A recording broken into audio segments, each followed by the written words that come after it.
അടുത്ത ലക്ഷ്യം പാകിസ്ഥാനാണ്. അതായത് ഇറാനെ തകർത്ത് കഴിഞ്ഞാൽ അടുത്ത ഞങ്ങളുടെ ലക്ഷ്യം പാകിസ്ഥാനാണെന്ന് ഇസ്രായേൽ ഇപ്പോൾ അസന്നിഗ്ധമായി പ്രഖ്യാപിച്ചിരിക്കുന്ന ഈ സാഹചര്യത്തിൽ ഭയന്ന് വിറയ്ക്കുകയാണ് പാകിസ്ഥാൻ. എന്നാൽ ഞങ്ങൾക്ക് ഇന്ത്യയുടെ ആവശ്യമില്ല എന്ന് ഇസ്രായേൽ മന്ത്രി പറഞ്ഞിട്ടുമുണ്ട്. എന്നാൽ പണ്ട് പാകിസ്ഥാനെ അടിക്കാനായി ഇസ്രായേൽ ഇന്ത്യയുടെ സഹായം തേടിയിരുന്നു. പക്ഷേ അന്ന് ഇന്ദിരാഗാന്ധിയാണ് ഭരിച്ചിരുന്നത്. പക്ഷേ ഇന്ദിരാഗാന്ധി ഇന്ത്യക്ക് ഇസ്രായേലിന് ആ സഹായം കൊടുത്തിരുന്നില്ല. എന്തുകൊണ്ടാണ് ഇസ്രായേലിന് ഇന്ദിരാഗാന്ധി അന്ന് ആ സഹായം കൊടുക്കാത്തത്? 1980കളുടെ തുടക്കത്തിൽ പാകിസ്ഥാന്റെ കഹുദയിലെ നവീനമായ ആണവ കേന്ദ്രത്തിൽ സംയുക്തമായ ഒരു സൈനിക ആക്രമണം നടത്തുക എന്ന രഹസ്യ നിർദ്ദേശവുമായി ഇസ്രായേൽ ഇന്ത്യയെ സമീപിച്ചു എന്ന് റിപ്പോർട്ടുകൾ സൂചിപ്പിക്കുന്നുണ്ട്. ഇസ്ലാമിക് ബോംബ് ഉയർന്നു വരുമെന്ന ഭയത്താൽ പ്രചോദിതമായ ആ പദ്ധതി ഒരിക്കലും യാഥാർത്ഥ്യമായില്ല. പ്രധാനമായും ന്യൂഡൽഹിയുടെ തന്ത്രപരമായിട്ടുള്ള കണക്കുകൂട്ടലുകൾ, ഭൗമരാഷ്ട്ര അപകട സാധ്യതകൾ, സാധ്യമായ പ്രത്യാഘാതങ്ങളെക്കുറിച്ചുള്ള ആശങ്കകൾ എന്നിവ കാരണമാണ് ഇസ്രായേലിന് പാകിസ്ഥാനെ എന്ന് അടിക്കാൻ പറ്റാതെ പോയത്.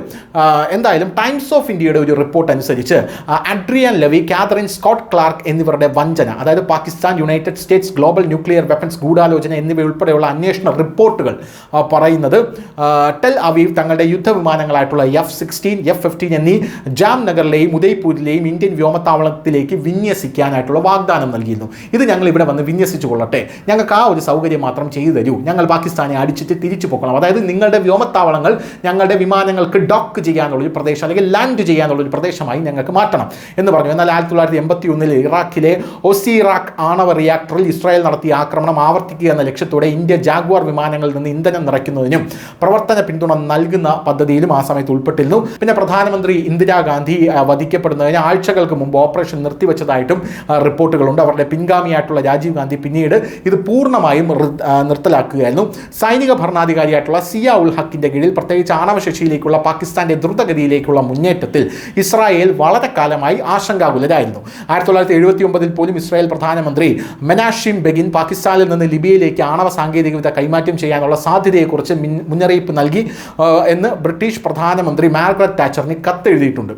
AQ ഖാന്റെ ആണവ വ്യാപന ശൃംഖല തുറന്നു കാട്ടപ്പെടുന്നതോടെ ഈ ഭയം പിന്നീട് ശക്തി പ്രാപിക്കുമെന്നാണ് അതിൽ പറഞ്ഞിരിക്കുന്നത്.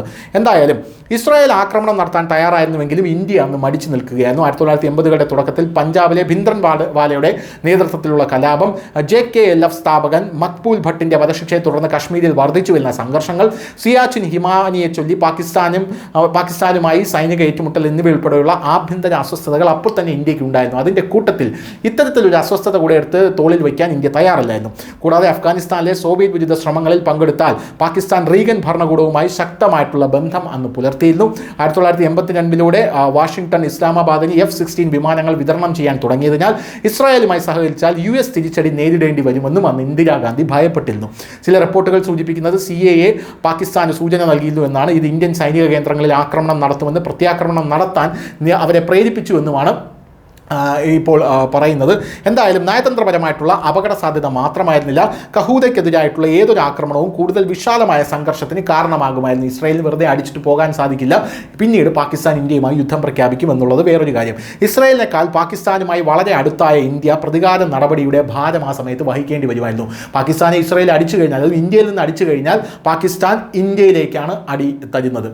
പക്ഷേ ഇസ്രായേൽ വളരെ ദൂരെയാണ് കിടക്കുന്നത്. അതുകൊണ്ട് ഇന്ത്യയായിരിക്കും ഒരു ഡയറക്റ്റ് ഫൈറ്റ് പാകിസ്ഥാനുമായി നടത്തേണ്ടി വന്നു. അപ്പോൾ ഈ ഒരു ഭയം കാരണമാണ് അന്ന് ഇന്ദിരാഗാന്ധി യഥാർത്ഥത്തിൽ പാക് ആണവ കേന്ദ്രങ്ങൾ ആക്രമിക്കുന്നതിൽ നിന്ന് ഇസ്രായേലിനെ തടയാനുള്ള പ്രധാനപ്പെട്ട കാരണം, അല്ലെങ്കിൽ ഇന്ത്യയുടെ പ്രദേശങ്ങൾ വിട്ടുകൊടുക്കാത്തതിൻ്റെ പ്രധാനപ്പെട്ട കാരണം. News desk, news India Malayalam.